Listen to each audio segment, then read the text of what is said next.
बिस्मिल्लाहिर्रहमानिर्रहीम। अस्सलामु अलैकुम। ईद का दिन और अम्मा फातिमा रज़ी अल्लाह अन्हा की मोहब्बत। मदीना की एक रोशन सुबह थी। सूरज की नरम किरणें आहिस्ता आहिस्ता गलियों को सुनहरी रंग में नहला रही थीं। हर तरफ खुशी का समा था। घरों से हंसी की आवाज़ें आ रही थीं। बच्चे नए कपड़ों में गलियों में दौड़ रहे थे।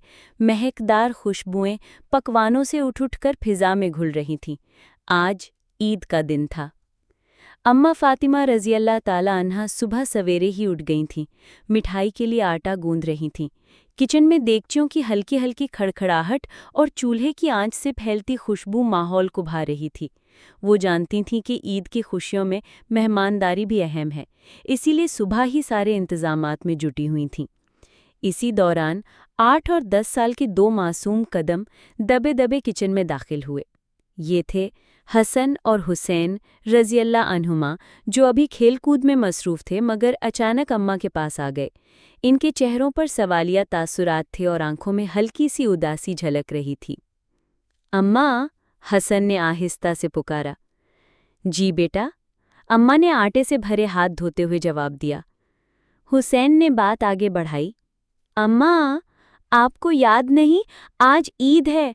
जरा बाहर आकर तो देखें, मोहल्ले के लड़के लड़कियां कैसे नए कपड़े पहनकर खुशी से हंस रहे हैं, और हमने तो अभी तक नए कपड़े भी नहीं पहने।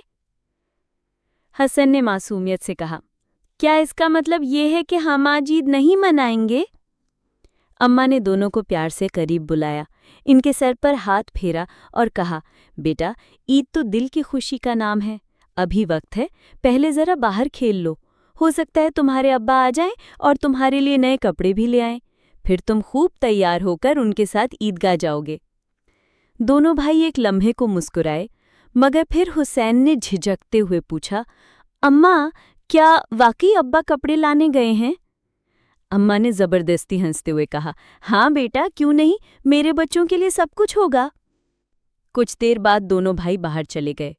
अम्मा ने आसमान की तरफ देखा जैसे दुआ कर रही हों, लेकिन दिल में एक बोझ था, एक खौफ था कि अगर अब्बा खाली हाथ लौट आए तो।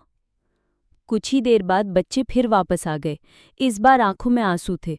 अम्मा, हसन ने रोते हुए कहा, वो सब हमें छेड़ रहे हैं। कहते हैं देखो हमारे नए कपड़े और तुम्हारे पास नहीं है। कहते हैं कि हमारे अब्बा कैसे हैं जो ईद के दिन भी हमारे लिए कुछ नहीं लाए। ये सुनकर अम्मा के दिल पर जैसे किसी ने छुरी चलाई हो, मगर उन्होंने अपने जज्बात को काबू में रखा, बच्चों को गले लगाया और धीरे से कहा, बेटा, वो लोग नहीं जानते कि तुम कितने खुशकिस्मत हो। तुम्हारे पास माँ की दुआ है, तुम्हारे पास मोहब्बत है, कपड़े तो आ जाएंगे। हुसैन ने होंठ काटते हुए कहा, अम्मा, हम अब्बा को ढूंढने जा रहे हैं।